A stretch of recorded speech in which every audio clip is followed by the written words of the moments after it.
My name is NIQS Olayemi Shonubi, a fellow of the Nigerian Institute of Quantity Surveyors and the current president of the Nigerian Institute of Quantity Surveyors, a board member of the NIQS Foundation. When you look at the current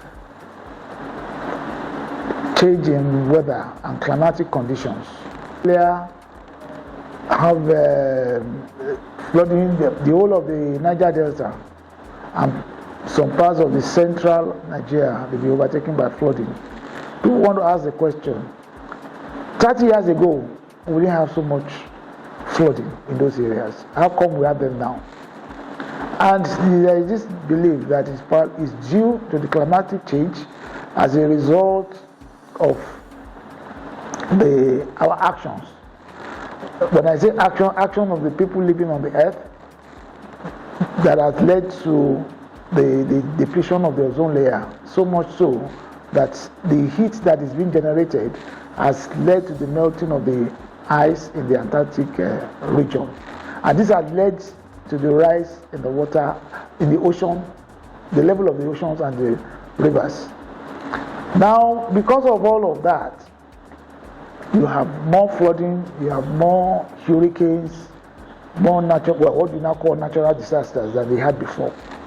So the question of designing sustainable cities is to be able to plan for a future for our children yet to be born, to be able to live conducively in an environment that some of these challenges, I'm talking about challenge of flooding, desertification, and all the other natural disasters will be reduced to the bare minimum, if not completely eradicated.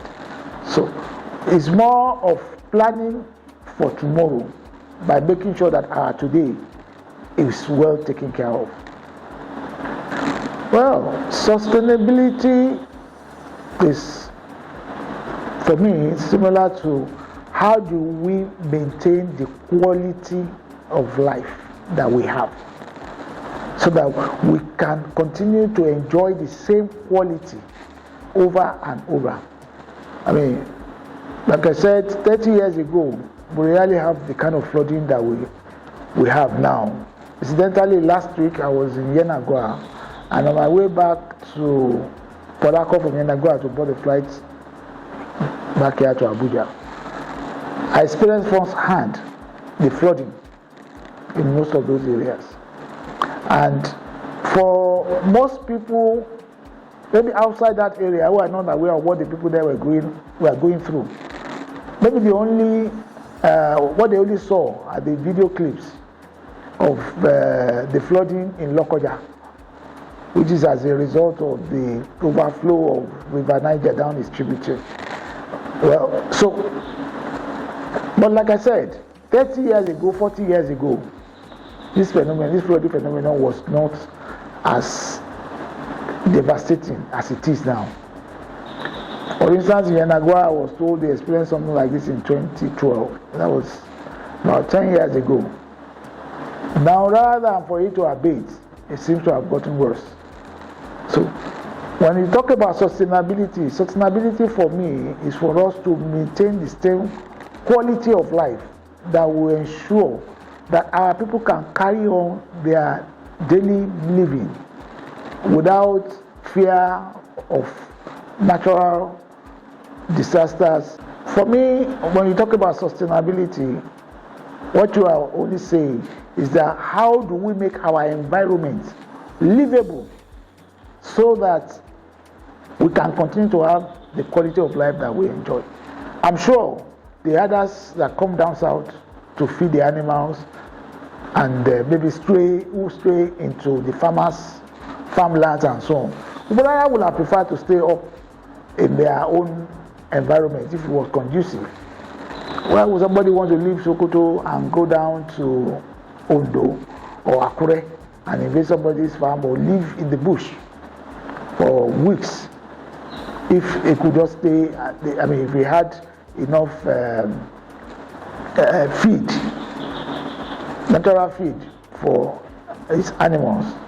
So that's why I said sustainability for me means maintaining the same quality of life over a period of time without you having to adjust your own standard of living or adjusting or moving from your environment without any relocation or dislocation, as the case may be.